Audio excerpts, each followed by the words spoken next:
Expressing his non-violence ethos, the famous icon of the civil rights movement, Martin Luther King Jr. said, "The ultimate weakness of violence is that it is a descending spiral begetting the very thing it seeks to destroy. So instead of diminishing evil, violence actually multiplies it." You are watching NAPTIP on the Move, and I am Emmanuel Okeke. Thank you for joining us.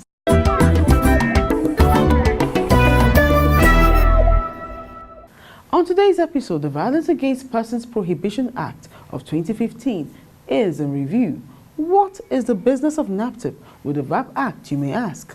You will soon find out if you stay with NAPTIP on the Move.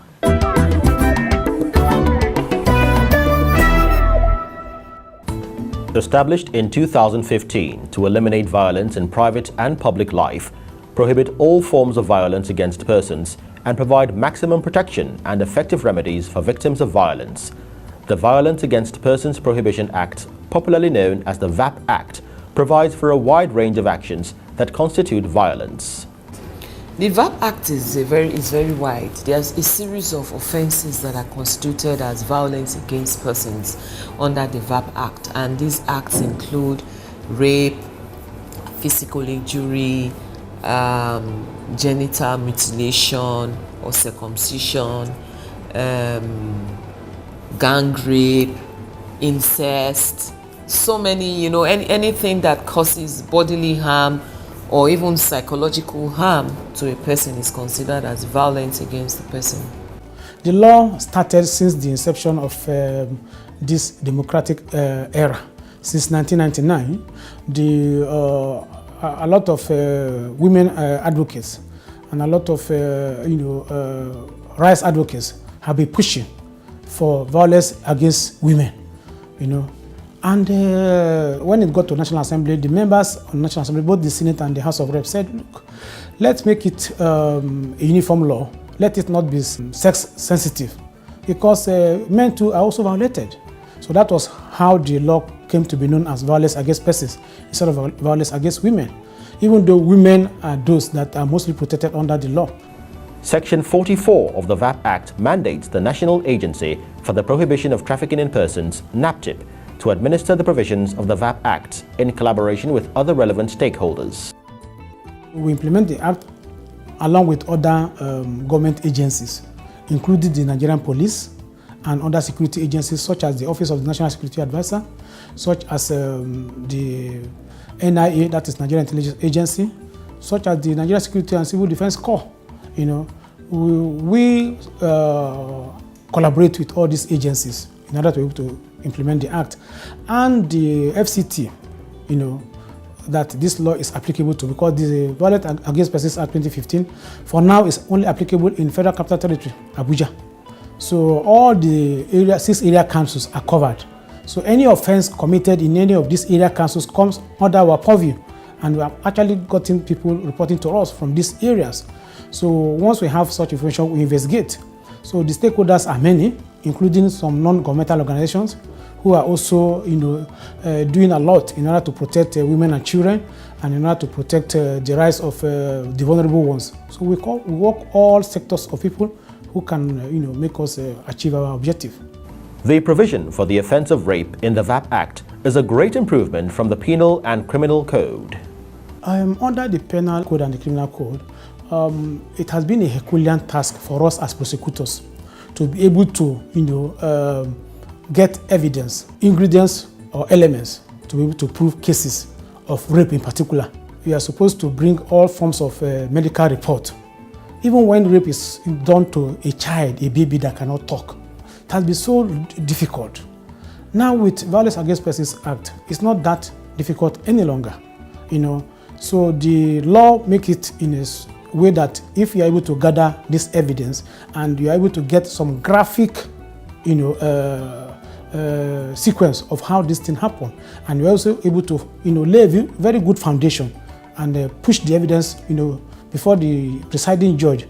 Once the judge is convinced, that person is going to be punished for that offense. So what I'm saying that there's no more rigidity, in trying to see that victims of violence get justice. Provision of shelter facilities is also a way NAPTIP shields victims of violence. Some of the victims we have now, whom we will be able to at least rescue from such violent scenes, they are in our shelter. They are doing better. They are psychologically stable and they are happy, and they say we are willing to talk. That's the courage NAPTIP has given to all these victims. The other time some people came around, we now asked one of them, so if these people apologize to you, will you take the apology? He said, no, I won't take the apology, I want justice done. And this is a child of 9-year-old. So they are ready, they know what is done to them. They know. But some of those pedophiles believe that they cannot talk or they have no sense to understand what happened to them. They know. So they are prepared to talk. They say we'll talk. Although there are challenges, NAPTIP has recorded some successes. Currently, we have over 20 cases pending in the FCT High Court. And most of them has reached advanced stage. So we are happy that we've got secured 3 convictions so far. And we're also looking up to 2 more convictions very soon. So this is to serve as a deterrent to others and for the entire public to know, particularly here in FCT, that this kind of crime or offense has no religious connotation, it has no tribal connotation. Once the offense is committed, NAPTIP takes action and we apprehend the offenders and we ensure that he's put behind bars. So those who derive pleasure in violating the rights of others, particularly causing them harm, or those pedophiles around the corner, that their days are up. The Violence Against Persons Act isn't without bite, as it provides various penalties. The penalties range from 5 years imprisonment up to life imprisonment for those who commit crime under the Violence Against Persons Act. The offense of rape under the Vapp 2015 carries life imprisonment. So no one should go about violating the right of others by causing grievous harm or by subjecting them to all forms of abuses. Although the Vapp Act is currently domiciled in Abuja, there are calls for other states to adopt it. We expect other states to domesticate the act, because it's a very, very important piece of legislation. And if these acts are domesticated, it will reduce violence against persons, because violence is a very serious crime that goes on every day, and it's something that needs to be stopped because it's a violation against human rights. But so far it's only domiciled in Abuja, and so we restrict the cases of violence against persons in Abuja for now. The public is advised to shun all acts of violence against persons. Please always cooperate with NAPTIP with credible information on where violence takes place. Don't cover it up, particularly issue of defilement of children. People want to settle it in family way. They are not helping the society, they are not helping Nigeria, and they are not helping the world by covering it up. Because the child affected will continue to carry the trauma all her lifetime, and she won't forgive the society for letting her down. That's why we need to do justice by them. To the public, we want to tell you that it's no longer business as usual. Gone are the days where people's rights are violated, with impunity. If you see any form of violence against any person, man, woman, boy, anybody, girl, children, please report to NAPTIP. Work with us so to ensure that we bring a stop to inhuman treatment against human beings generally. With the successful implementation of the Violence Against Persons Prohibition Act by NAPTIP in the Federal Capital Territory, other states are encouraged to join the bandwagon for a violence-free Nigeria. Human trafficking, popularly known as modern-day slavery, is very much with us, even in this 21st century. It is a crime against God and humanity. You may be thinking, this message is not for me.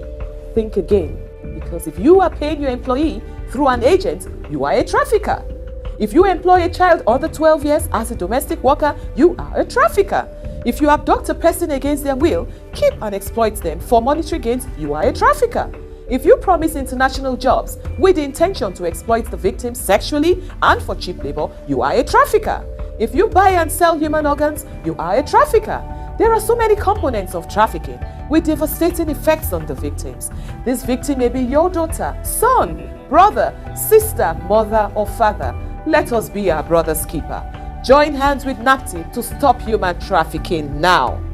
Report cases of human trafficking to these NAPTIP hotlines: 0703 00 00 203, 080 02 255 627847.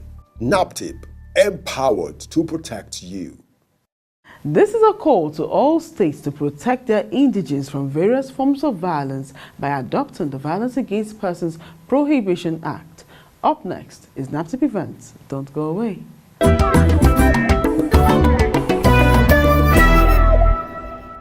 The management team of the National Hajj Commission, led by its chairman, Barrister Abdullahi Mukhtar Mohammed, recently visited the agency's headquarters in Abuja. The Hajj Commission, by the act that established us, we are regulatory agency for both the main Hajj and the lesser Hajj, which is called Umrah. And these two important religious activities involves movements of large number of Nigerians from Nigeria to Saudi Arabia. I have watched with keen interest how you manage the Libyan issue and other European returnees issue, and how you have been campaigning seriously on the issue of human trafficking. And I believe we have something in common that we have to work together. He further spoke on some challenges. Along the line, we observed in the process of this exercise, quite a number of people, in the name of searching for better or greener posture, decide if they go for the lesser Hajj, which is Umrah, they want to overstay till they observe the main Hajj itself. Their visa doesn't allow them to do that because the visa is just for 15 days, maximum 30 days. And they end up being overstayers for a period of 6 months. We try to devise means to tackle that, and that has reduced drastically. Last year, 2017, we recorded only 5 from the states. 96 was recorded against the private trial operators. Just one single company aided and abetted the non-return of 96 people. And seeing this trend coming from that travel agency, that's what rekindles our belief that we need to come back to NAPTIP. The chairman of the Hajj Commission then called for closer collaboration between the two agencies. Basically, this is our mission, to solicit your cooperation further so that Hajj 2018 will record 0 overstay or 0 abscondments. And I believe it's achievable. Whatever we need to do to support you, we'll do that. Receiving the delegation, the Director General of NAPTIP, Damjili Okadani, highlighted areas of concern.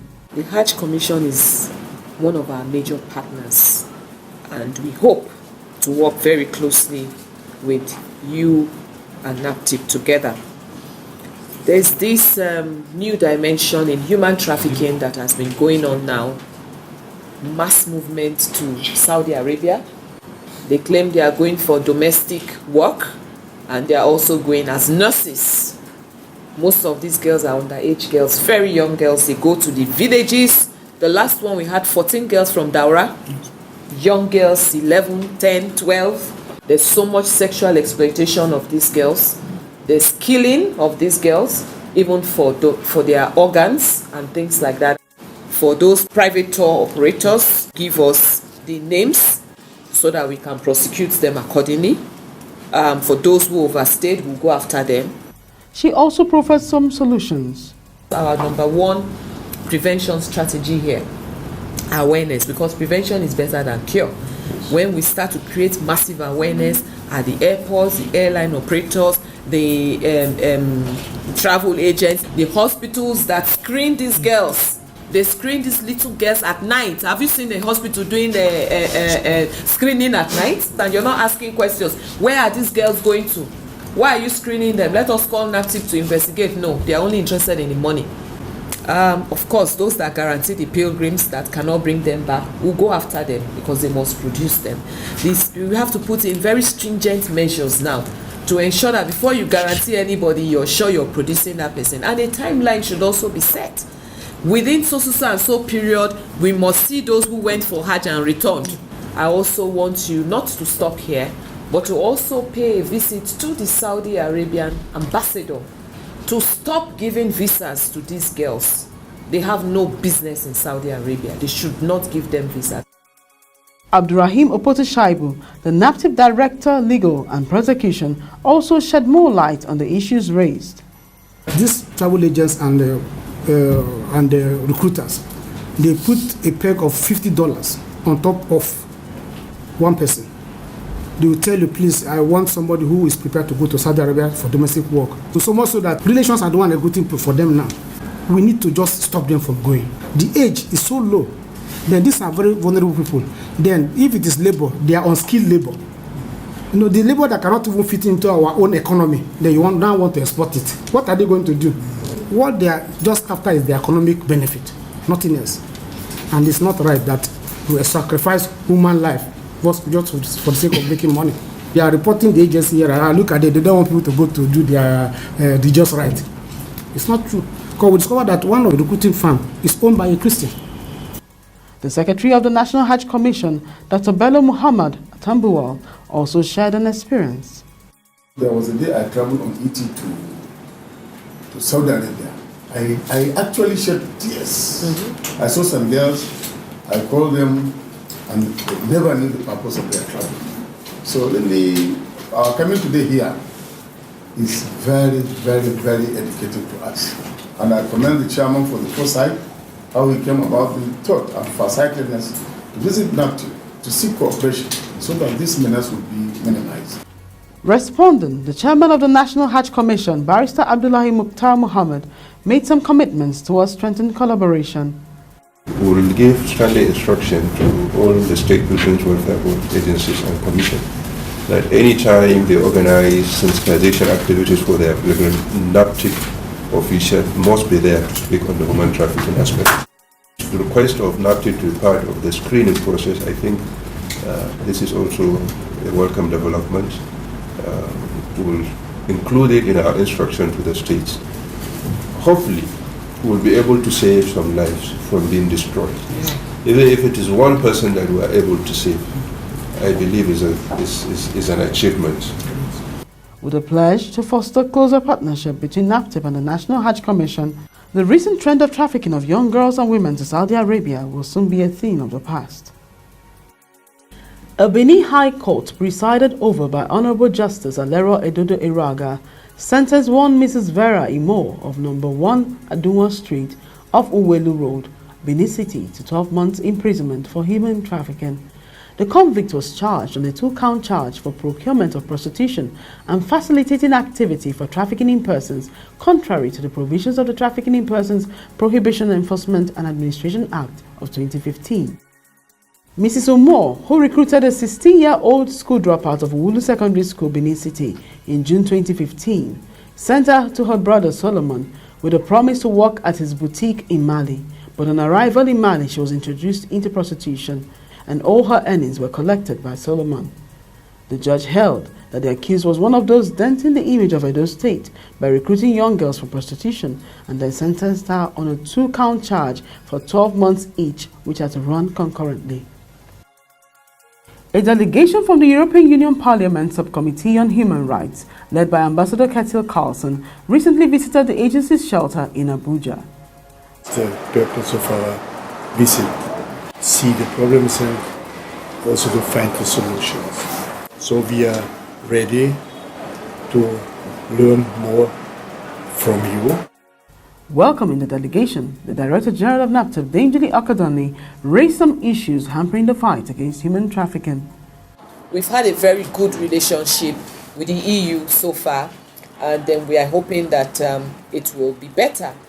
Also want to plead with you that a very strong legislation, should be put in place on your side to see if, these pull factors in Europe, can be reduced to discourage trafficking, from taking place. In most of the European countries, prostitution is legal, so that is a big problem. Pornography, nobody clamps down on pornographic sites, so they are making so much money on pornography. Then, of course, labor laws, some countries like cheap labor, so they really don't care. Where are the laborers coming from? These are irregular migrants. How did they come in here? What are they doing? How much are they paid? If you go to hotels, you go to restaurants, you go to massage parlors, you go to nail studios, you see them there.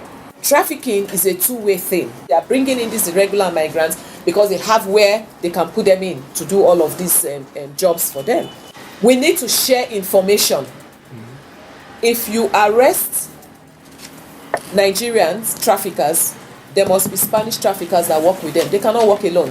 True. So you need to share that information with us. Who are they and what are you doing about them? Send the Nigerians to us. We'll prosecute them and make sure they go to jail. We want to find out what is the fate of the victims. Who are they? Where are they? What are they doing? What are you doing about your own criminals? Have you sent them to jail? The victims are happy when they know that whoever did this to them has gone to jail. And not just go to jail, their assets are confiscated, their monies are taken away from them. Another problem that I think is a major problem is the detention camps. Where you have detention camps or detention centers, you have trafficking. After the meeting, the delegation went on a tour of the shelter facility to evaluate its needs. The meeting between the European Union Parliament members and the management team of NAPTIP was successful as both parties pledged to strengthen the already existing partnership. A High Court of the Federal Capital Territory sitting in Apo, Abuja, has remanded a 40-year-old man, Alex Okafor, in prison custody for an alleged act of violence and inflicting injuries on his 3 children. Alex Okafor, a staff of the National Health Insurance Scheme, who resides at 47 Sector F, Pipeline Road, Razango Layout, Kubwa, was charged with willfully inflicting physical injury on his 3 children, 2 daughters and 1 son, aged 8, 10 and 11 years, using horsewhip and electric wire, thereby committing an offense punishable under Section 2, Sub-11 of the Violence Against Persons Prohibition Enforcement and Administration Act of 2015. His counsel moved for a bail application, which was granted by the presiding judge, Honorable Justice Valentine Ashi, at a sum of 500,000 naira, with 2 sureties, in which one must be his pastor and the other a civil servant. He was remanded due to his inability to meet the bail conditions granted by the court. Further hearing on the matter has been adjourned to 19th of June 2018.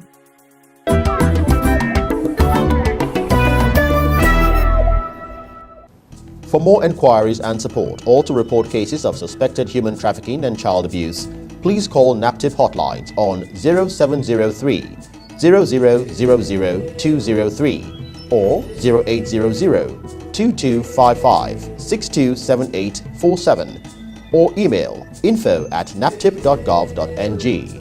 Visit our website www.naptip.gov.ng. Follow us on our social media platforms at NAPTIP Nigeria and watch our videos on YouTube. So we've come to the end of today's episode. According to Mahatma Gandhi, the Indian activist, an eye for an eye will only make the whole world blind. So support NAPTIP to work towards a violence-free Nigeria. I hope to see you same time next week. Thank you for watching. I am Emmanuel Okeke. Goodbye.